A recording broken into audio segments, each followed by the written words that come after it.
village. As per the there, I just need to give you a brief safety announcement to tell you the boat is licensed by the Maritime and Coast Guard Agency. It's equipped with a full complement of life rings, life rafts and life jackets. All of our emergency equipment and emergency exits are clearly marked. You can read the green signs. In the very unlikely event of an emergency, you will be told how to proceed by a member of the crew. Now, on the journey, I'm going to be pointing out a few places of interest. I will just warn you, we don't have official tour guides on these boats. We're only the crew of the boat.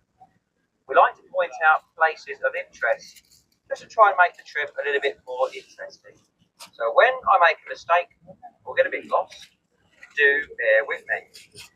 Also, I know we've got a few people on board who don't speak English as their first language. I'll try and speak nice and slowly and nice and clearly as well. To the right of the boat, we have London's #1 tourist attraction. That's the London Eye. The Eye opened in the millennium year. It was sponsored by British Airways. They gave up their sponsorship because it wasn't making them enough money. On a sunny day here in London, the Eye can make up to £16,500 in only 30 minutes. I've got no idea what kind of money they thought they were going to make, but apparently that wasn't enough. To the left of the boat, behind the trees, we've got the Ministry of Defence.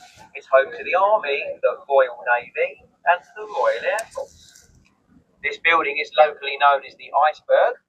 That's because only 1/3 of the building is visible from the surface. The other 2/3 are situated underground. In front of the iceberg, we've got a stone column with a golden eagle on top. That's the Theodore.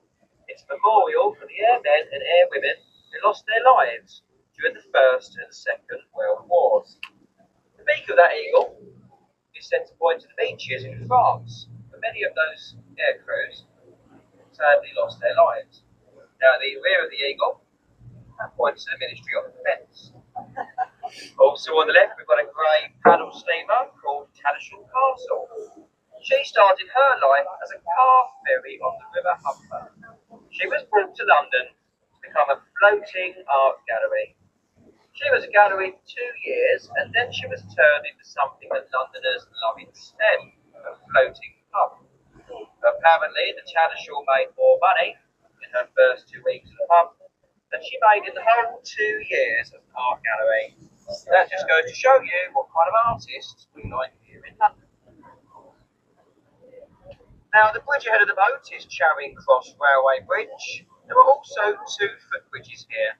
We have the Golden Jubilee Walkway and the Hungerford Footbridge. These were added to commemorate Queen Elizabeth II's Golden Jubilee.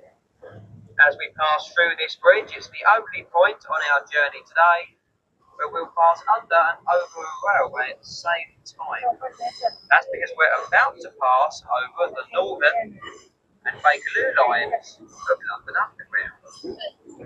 As we pass through this bridge, we also make a brief stop on the left and embankment here, pick up a few more people.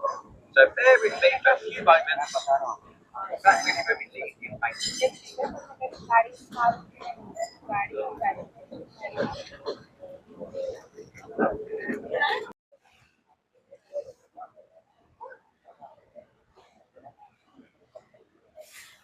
Zona.